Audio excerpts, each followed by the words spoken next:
Joining us now for more is a member of the Budget Committee, Kansas Senator Roger Marshall, with us on set. Senator, great to have you in this morning. Good to see you. I want to talk about the southern border. This story has sort of been forgotten this week after Title 42 rolled back with everything else going on in Washington. You were at the border when Title 42 expired on the heels of the House passing that GOP border security bill, which would complete the border wall, keep remaining Mexico in place, and increase security along the southern border. This is never going to see the light of day in the Senate, is it? And unfortunately not. And what your listeners need to understand is that Joe Biden and Chuck Schumer want this problem. They want thousands of people crossing the border every day to come into your communities and vote for Democrats in the future.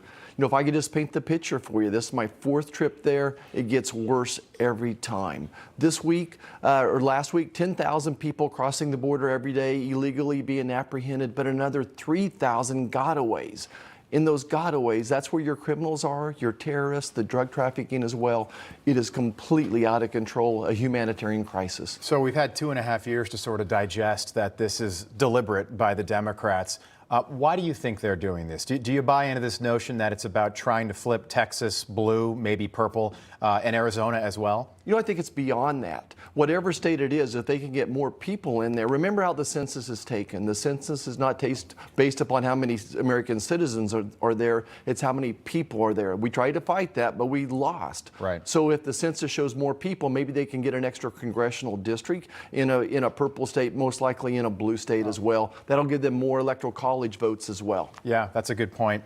Senator, you are also a doctor, and according to recent reports, California Senator, 89 years old, Dianne Feinstein, contracted encephalitis when she had the shingles. She was out of the Senate for 2 months being treated. I don't know if you've seen her over the last week. She's been back for about a week now. I don't know if you've seen her on the Capitol. How do you think she's doing? And bottom line, and just in your assessment, is she still fit to serve as a United States Senator? Rob, I've not got to talk to Senator Feinstein. I have got to see her. I just have a lot of empathy. Think about if you've ever had shingles, you know how painful it is. She had shingles in her eyes that led to her encephalitis.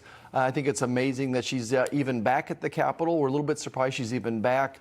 We'll see what happens over the next year. Yeah, she's not going to run for re-election in 2024. She's made that clear. But I think there's some consternation within the Democratic Party when it comes to somebody not being there for 2 months because the majority is very, very slim. Do you see her maybe resigning before the end of her term? It certainly appears like she's not going to do that. I think that they're going to limp through this. They're trying to put some new people around her. I think former Speaker Pelosi has a family member that's now in Feinstein's office as well, propping her up. So I think their plan is to try to sneak through this. Meanwhile, everyone's posturing on that Democrat side for a tough primary. Okay, I want to play you a soundbite. Speaking of whether or not somebody is truly fit for office, this is Pennsylvania freshman Senator John Fetterman. This is yesterday. Take a listen. We're here for one simple reason. President Biden needs to consider using the 14th Amendment if necessary. The entire GOP debt ceiling negotiation is a sad charade. And that's exactly what's wrong in Washington.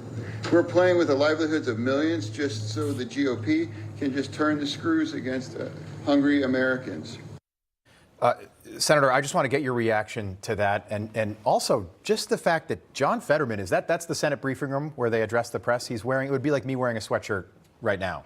Yeah, Rob, I just have to tell you, my heart sank this week when we had a vote in the president's room outside of the Senate chamber on an agriculture assistant secretary, and he showed up similarly dressed. This is the place where President Reagan went after he was inaugurated to sign legislation and to sign some rules as well. Right. So I think we're all a little bit disheartened, and I don't know if this is just part of his mental health issues, that if he feels uncomfortable wearing a suit and tie, and maybe this just that situation exacerbates it. But I think we're all concerned about his health as well. Yeah, and that of our commander-in-chief.